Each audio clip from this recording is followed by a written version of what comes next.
Doutor Rodorval, o senhor disse que não tem volta. Esse processo das mídias independentes já está produzindo resultado? Eu diria que sim. Se você observar a audiência, por exemplo, Augusto Nunes faz parte de uma das mais bem-sucedidas iniciativas de jornalismo independente que nós temos no Brasil hoje, que é a revista Oeste. Sugiro a todos que assinem a revista Oeste e acompanhem grandes debates, porque eles também têm um canal no YouTube, eles têm também notícias diárias, é um meio de comunicação espetacular. Da mesma maneira, a Gazeta do Povo. A Gazeta do Povo do Paraná é hoje o melhor jornal do Brasil. E quando foi que ele conseguiu isso? Recentemente, porque entendeu o que estava passando na sociedade, abriu o seu jornal para o debate, para notícias articulistas, de vários posicionamentos, né? Um cuidado muito grande com o leitor e com a verdade, independente dos governos, não depende dos governos. São manifestações e são exemplos muito significativos de resultados de curtíssimo prazo. Sem falar também em grandes jornalistas, o Paulo Figueiredo, Rodrigo Constantino, também. E Luiz Ernesto Lacombe, né? Luiz Ernesto Lacombe, que tem uma audiência fantástica.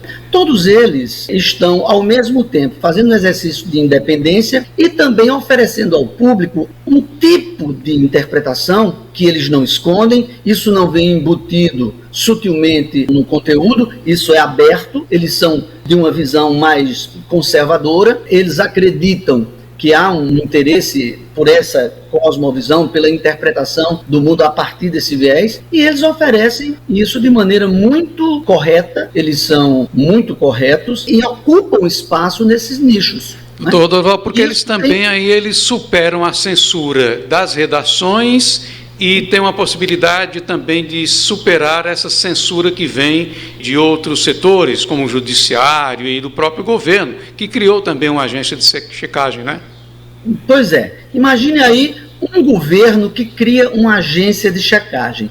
Há alguma possibilidade dessa agência de checagem ter algum distanciamento, alguma idoneidade na checagem das notícias? É claro que não. O governo, já dizia o grande Milor Fernandes, jornalismo é oposição, o resto é um armazém de secos e molhados. E, de fato, jornalismo só se você tiver uma visão crítica, porque para bajular governos já existem as secretarias, as assessorias dos governos, as assessorias das secretarias, dos ministérios, os órgãos oficiais desses governos para fazerem propaganda dele, mesmo a propaganda que eles pagam em todos os aí. O jornalismo que se quer, de fato, diferente, autônomo, crítico, esse tem que colocar o dedo na ferida, e isso é uma lição que eu acredito que seja base, né, no jornalismo. Acredito que não há volta. O que nós temos que avaliar agora é como lidar justamente com essas censuras que vêm por intermédio do judiciário, pela perseguição dessas agências de checagem e pelos próprios grandes grupos das redes, porque Facebook, YouTube, eles também derrubam certas contas quando acreditam que aquilo ali não é uma informação correta, que está de acordo com a cosmovisão deles, e isso tem sido um problema. Agora, eu acredito que essas são as grandes preocupações de ordem mais operacional, esse cuidado com o judiciário, com as grandes redes sociais e com essas agências de checagem, porque as censuras estão vindo daí. No mais, a grande maioria dessas iniciativas é de um sucesso absoluto. Meios de comunicação que começaram com um computador e uma conta no YouTube, o que mostra que com inteligência e com honestidade e alguma capacidade de verbalizar, de escrever e de observar onde está a notícia, o investimento hoje é bem pequeno. É possível Golias ser abatido. Doutor Rodorval, esse momento agora é o momento do jornalista fazer valer o seu idealismo e a sua missão de comunicador?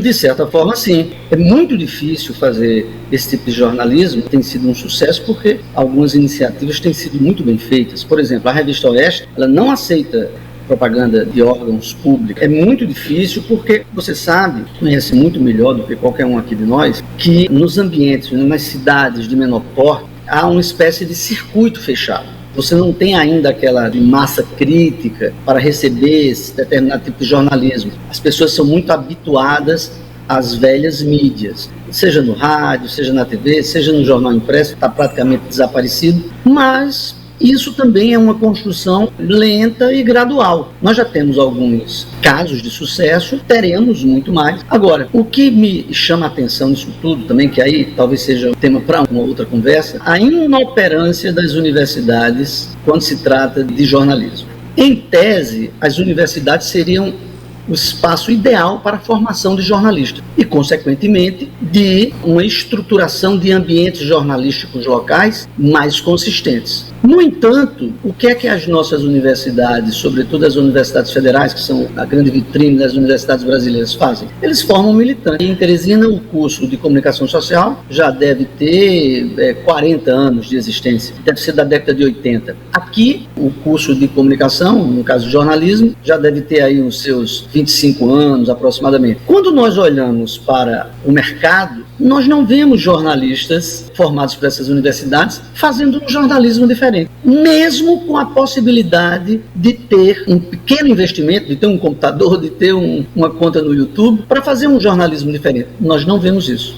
Por quê? Porque o grande problema da universidade é que ela, formando militantes, o que foi que ela fez? Esse ciclo dos últimos 20 anos coincidiu muito com o ciclo da esquerda no poder, como se eles tivessem aprendido a ser jornalistas chapa branca. Eles não aprenderam jornalismo, aprenderam a aderir a essa grande cosmovisão de esquerda e justificar no suposto jornalismo que eles praticam o exercício dessa visão de mundo. Então, eu gostaria muito que as universidades formassem pessoas que, pelo menos em alguma quantidade, não é possível que em cada turma de 10, 15, 20 que se formam, 2 ou 3 não resolvam fazer um jornalismo diferenciado, mas não fazem. Nós não temos, eu não conheço Teresina, mas aqui em Aracaju, por exemplo, são 25 anos de curso de jornalismo e a gente não nota melhoria, mudança de qualidade nenhuma no jornalismo local em função desses jornalistas formados pela universidade. Essa presença de profissionais experientes e qualificados, ela aponta para uma mudança também no ambiente universitário, já que esse é o foco que o senhor colocou. Tem a possibilidade dessas ideias chegarem para oxigenar também o espaço acadêmico?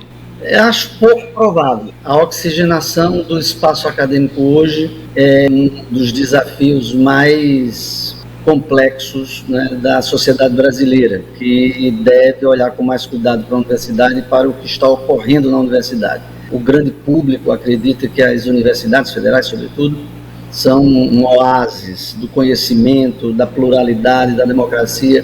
Não é exatamente isso, é muito pelo contrário. Então, eu não acredito que ventos de mudança sejam produzidos a partir da universidade. Agora, acredito que a continuidade desse jogo democrático e dessas pessoas buscando caminhos e trilhas mais autônomas, acredito que continuará surgindo. Eu vejo já cada dia grandes iniciativas nas redes sociais, individuais, coletivas, buscando esclarecer algum aspecto da realidade, partilhando isso, como você falou, com a grande parte da população. E isso até na linguagem do TikTok, que é uma rede que tem uma limitaçãozinha ali de tempo, mas existem pessoas que fazem verdadeiras revelações sobre certos aspectos políticos, econômicos, etc., ali em 40 segundos, em 60 segundos. E esse exercício, ele tende, na minha modesta maneira de ver, ele tende a se aprofundar, porque liberdade de opinião é contagioso. Quando a gente experimenta esse gostinho, a gente não quer perder mais. Mas é necessário ficar sempre muito atento, porque existem forças muito maiores